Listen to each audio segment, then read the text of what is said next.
Okay, hello everyone. Today I'm going to talk about thermomagnetic programmable matters and its complex manipulations. As you can see, there's a black material over here, like it's weird shape, and it is called thermomagnetic programmable matter. It's actually called thermomagnetic matter, and let's see what is it. So what is it? It is actually a composite consisting of thermoplastics and iron powder. It says here iron powder, but it doesn't have to be. It will work with aeriferous metals of powder, of course.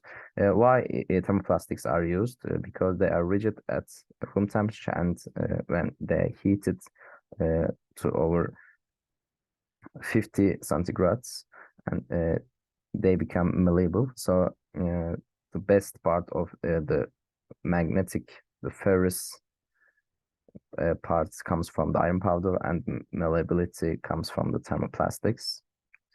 So there are different tests. The first test is including heating beds and different examples, different materials.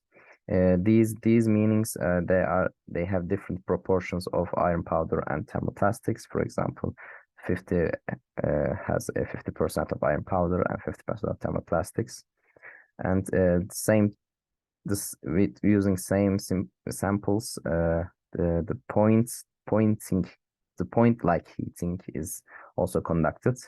It is just to see with 50% with higher percentage of iron powder makes the material to have high thermal conductivity. So we will be using this.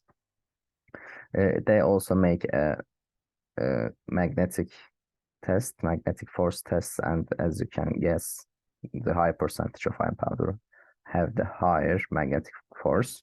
Let's look at its capabilities. It can perform accurate movements, stretching, splitting globe, rotation, and bending. It's achieved this by using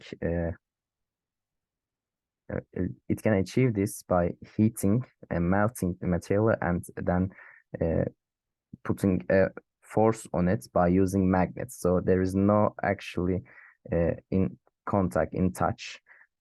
It can also be rising. It can also have rise movements. There's a thing called sticking, and it is basically it sticks to the material. It sticks to the surface that it is staying on, and when it is heated over a 50, like in 8 centigrades, it sticks and it holds it like this. So you can make bridges and meshes like that. Let's look at the applications of it. In the applications of it is used for braille writing.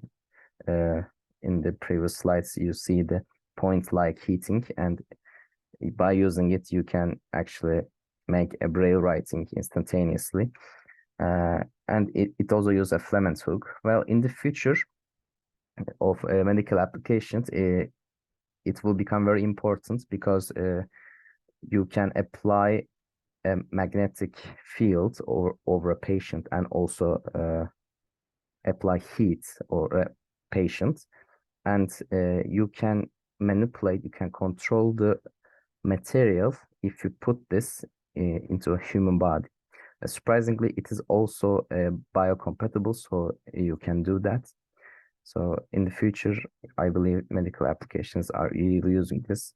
You can make something like sculptures for funsies, and there's also a thing called microwave heating. It is basically in the previous one, it basically heats with light. In this, they use magnetic induction to create heat and apply it. In the medical applications, I believe they will be using this technique to apply heat. And by using this technique, you can apply more controlled heat, I think. And by using magnetic forces, you can actually find your way into a patient, or you can hook it something by even open and touch anything. So it is the beauty of this material. Thank you so much for listening. That was a short introduction. My report says lots about this material. Thank you.